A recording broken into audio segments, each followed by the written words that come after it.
मलक साहब, बात यह है कि हम जितना भी सियासतदान को टारगेट करते हैं, सियासतदान फिर भी काम करता है मुल्क के लिए और उसने करना है, अवाम की आवाज है।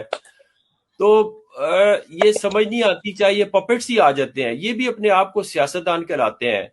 तो ये समझते नहीं है कि इन्हें भी मिसयूज किया जा रहा है और एंड ऑफ द डे जो पॉलिटिकल वो एक है क्या कहते हैं फैमिली है, उसी को टारगेट कर रहे हैं और ये भी किसी तरीके से चाहे सिलेक्टेड है उसी में आते हैं। तो ये क्यों नहीं दिफा करते इस चीज का? और मतलब वो बूट पालशिए और बूट चाटिए वो बन जाते हैं। जी मीर साहब, बिल्कुल दुरुस्त फरमाया आपने। ये ऐसी बात है कि जब से पाकिस्तान बना तब से जिस तरह भाईजान ने कहा कि ये इस तरह ही हुआ है। ये इनका हर वक्त एक नया तरीके वारदात होता है और असल में वही है जो पीछे बैठे हुए हैं। लेकिन इनका हुआ क्या, उनका नतीजा क्या हुआ जब इन्होंने अवामी शऊर और अवामी आवाज को दबाने की कोशिश की हर दफा, तो उसका नतीजा क्या निकला। इन्होंने जब देखें, अब आप भी बैठे हैं, पहले इन्होंने अयूब खान के जमाने से भट्टो साहब भी अयूब खान के साथ थे ना, फिर नवाज शरीफ साहब भी जियाउल हक साहब के साथ थे। लेकिन हर दफा ये एक नया वो लेते हैं और उस ऊपर तजर्बे में देखकर बहुत कुछ सीख जाते हैं और फिर उनके खिलाफ खड़े हो जाते हैं। तो फिर उनको कोई और तरीका ढूंढना पड़ता है। लेकिन नतीजे में हुआ क्या, अवामी शऊर को और अवामी आवाज को दबाने के नतीजे में हुआ क्या, ये मुल्क दो लख्त हुआ। अगर इस मुल्क के अवाम की आवाज सुनी जाती जो उनके जेन्युइन मुतालिबात थे, तो ये मुल्क सलामत रहता। लेकिन वो नहीं हुआ।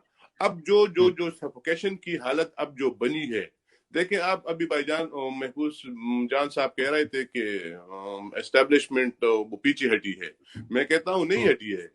मैं कहता हूँ थोड़ा सा डिस्टेंस किया हुआ है, ऐसा फील हो रहा है, थोड़ा सा डिस्टेंस, जिसके नतीजे में एक ये गिलानी साहब हम जीत गए, लेकिन हुआ नहीं है। पता है वो उस दिन मैं सुन रहा था वो हकान अब्बासी साहब को, वो कह रहे थे कि 11 बजे तक ये न्यूट्रल थे। 11 बजे के बाद उन्होंने जो किया, इवन फोन कॉल्स, विजिट्स और थ्रेट्स, ये तीनों हुए, उधर से हुए।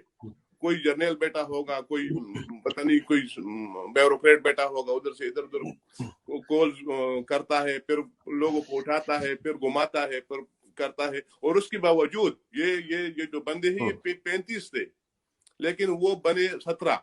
तो बंदे वापस लिए फिर उन्होंने। तो इस साहब ने जो प्रीमियर बना बैठा है, इस साहब ने कोई मतलब है कि मिन्नत समाजत की होगी, पांव पे पड़ा होगा कि बचा लो, ऐसा ही हुआ होगा ना। तो अभी वो पीछे नहीं हटे कंप्लीटली, और हमने उनको पीछे धकेलना है बजोरे कुव्वते अवाम। हमने इस एस्टेब्लिशमेंट को, अगर हमने इस मुल्क की सलामती देखनी है, तो फिर हमने इन कुव्वतों को पीछे धकेलना होगा। और अवामी जो जेन्युइन अवामी कुव्वतें हैं, एक तो ये जो है इस तरह काफ लीग बनी थी, और वो क्या नाम है, ये जो तहरीक इंसाफ बनी, इस तरह जो बनाई जाती है, एक ये कुव्वतें हैं जो हर दौर में रही हैं। लेकिन जो जेन्युइन जो जो जो जो जो स्ट्रीट्स पॉलिटिक्स से ऊपर आए हैं और जो जेन्युइन अवामी नुमाइंदे हैं, इन कुव्वतों की, मैं कहता हूं, मेरी तो एक तजवीज है कि ऐसा नहीं है कि ये मुल्क बिल्कुल बांझ हो गया, इसमें अच्छे लोग नहीं है, इसमें ईमानदार लोग नहीं है, हर जगह पे है, इवन फौज में होंगे। लेकिन फौज में, पॉलिटिक्स में, मीडिया में और तमाम उसमें तबकात में जो जो जो ईमानदार लोग हैं, उनकी जिम्मेदारी बनती है कि सब आए, सब आगे आए और इस गन से अवाम की जान छुड़ाएं। वरना इसके नतीजे में हो क्या रहा है, उसके नतीजे में ये हो रहा है कि लोग मर रहे हैं। अब इस मुल्क में आप कोई भी अपने जायज हक के लिए आवाज नहीं उठा सकते हो। इधर हमारा एक साथी था बरतानिया का, पीटीएम का, पख्तून तहफ़्फ़ुज़ मूवमेंट का जो सरबराह था, वो गया अपनी माँ की उसमें, सॉरी, खाला वफात आ गई थी, वो वहां पे गया। जैसे ही गया, दूसरी रात उसको उठा लिया गया। बात क्या है, आपने 10 साल पहले एक तकरीर की है जिसमें आपने थ्रेट दिया हुआ है। जब आप लोगों को इस तरह रवैये रखते हैं, तो क्या वो उसका गांव, उसका इलाका, उसके रिश्तेदार वो क्या सोचेंगे कि ये तो बहुत शरीफ बंदा है, ये कानूनदान है, वकील है, और इसने कोई गलत बात कभी नहीं की है, कोई भी और उसको आप उठाते हैं, फिर 15-15 रिमांड मारते हैं, फिर उसके बाद जेल भेजते हैं। तो इस तरीके आप अपनाएंगे तो ये मुल्क तो सीधा नहीं होगा, ये मुल्क चलेगा नहीं। तो पता नहीं कौन इसको मशवरे दे रहा है इस एस्टेब्लिशमेंट को, और किस तरह से ये मुल्क चलाना चाह रहे हैं।